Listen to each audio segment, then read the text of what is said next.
I ran into an awesome van lifer named Cora. I first saw her information on Facebook in a Facebook group that we're in, and saw the amazing tour that Dawn of Van Life did on her previous vehicle. This is her brand new vehicle that she built out in 9 days, and I'm so impressed with that that's going to be repeated throughout the video, but it is just so impressive that she built her van by herself in 9 days. Check it out.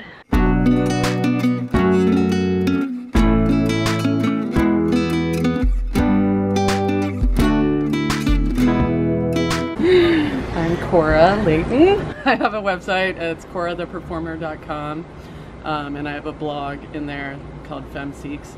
This is my van. It's a 2018 Ford Transit 250 with the 130 wheelbase, I guess it is. Okay. I got it about 6 weeks ago, and it had 16,000 miles on it when I got it. And got it for about $22,000. I converted it by myself in 9 days in Lansing.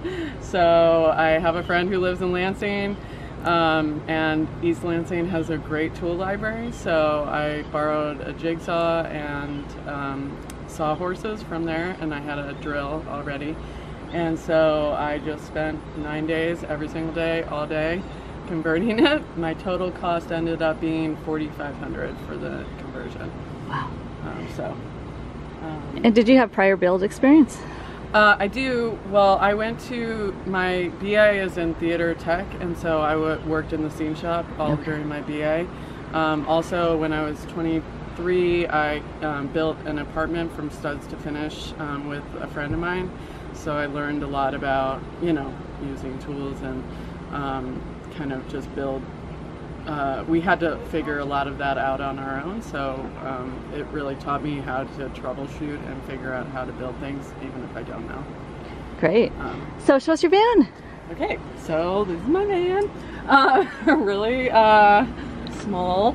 I got a low top specifically because I'm on sabbatical right now for the year, and so I wasn't sure if I was going to go full-time at the end of this year. Like in the Bay Area where I live, and so I wanted it to be stealth if I chose to do that, but then if I chose not to do full-time, I wanted to be able to park it places.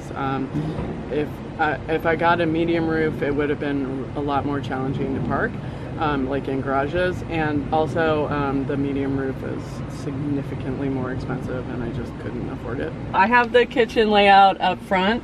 I actually specifically got one that had a gate in the front because I wanted to make sure that I felt safe and that no one could rob me. So that was really important to me.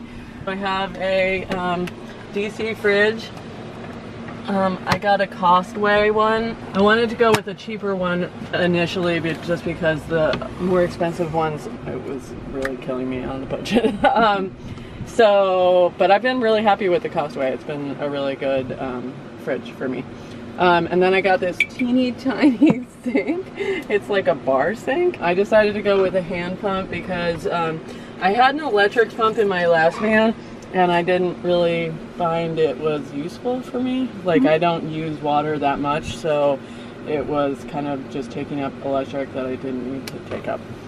And then I have aquatainers underneath here, so one for fresh water and then one for gray water.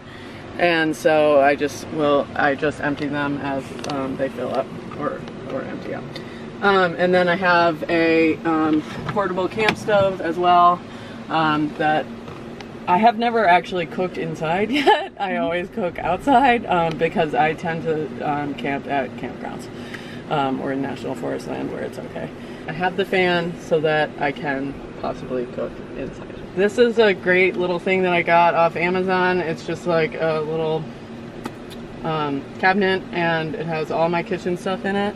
And I just put these little locks on it so it doesn't open up and all my stuff fly away. The bed has storage underneath it, so I got little drawers, and so that all my clothes are in there.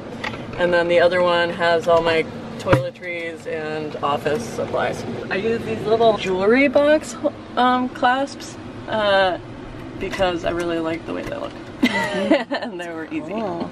So my bed is the width of a queen, but it's only 65 inches long. I just really didn't want to use an additional 15 inches for the bed to make it a full queen. So I got a custom cut mattress for like $100 outside Detroit. So my electric, I have these 4 little tiny puck lights. I just went with 4 because I feel like it's such a small space. I didn't need 6. And then I also have 4 extra just in case they die or something. And so I have it on a dimmer switch. I love these lights. They make me so happy. I was so proud of them. I think this is my favorite part of the entire thing, is these lights. They're so convenient. I used sheep's wool insulation. And so from Havelock Wool. I got 3 containers. I did not need 3, I only needed 2. Most of it was super easy, so you just take it and shove it in the little cracks, and that part was really easy. The walls were pretty easy to put them on. When I got to the ceiling, I really struggled to get it to stay on the ceiling. And there's all kinds of YouTube videos and instructional videos that say like, oh, you know, you should take this like string and string it across, and then like that will put it up there. They're assuming you have 2 people to do that because you cannot do it by yourself. I tried for an entire day and a half, and finally I ended up using spray adhesive, and that worked really well. So word to anyone using the sheep's wool, spray adhesive is easy. And so then my walls are just 1/8 inch ply. I do not personally like the look of the wood panels. I would have painted them anyway, so I was like, it's a lot easier just to do the ply, and it's flexible, and it was a lot easier. Obviously, when I do another build, it will be more detail oriented. So there's a lot of mistakes. There's a lot of mistakes, but my friend Tanya suggested saris, hanging saris, and to distract away from it and to hide it, and I think that's a really good idea. It is. So this is my garage storage. So I have my batteries there. I got gel batteries because I figured that because it's such a small van, I wanted to be able to put them on their side or move them around if I was needed to. So that's why I got gel batteries. My solar controller and fuse box over here. I also have my controller has a Bluetooth right there, and so I can connect it to my phone and monitor my usage. I have 320 watt Renogy flat solar panels on the roof. This is also where I have in this garage space in back of my suitcase a toilet, a portable toilet that I just am keeping for emergencies at this point. I would like to figure out if I could somehow move that cabinet. I would like to make it horizontal, and then build like kind of like a little seat, like an ottoman almost, so that I can have the toilet if I need it, but it's also a chair, you know, but I haven't gotten to that point yet. Wow. So 9 days. 9 days, yes. Wow.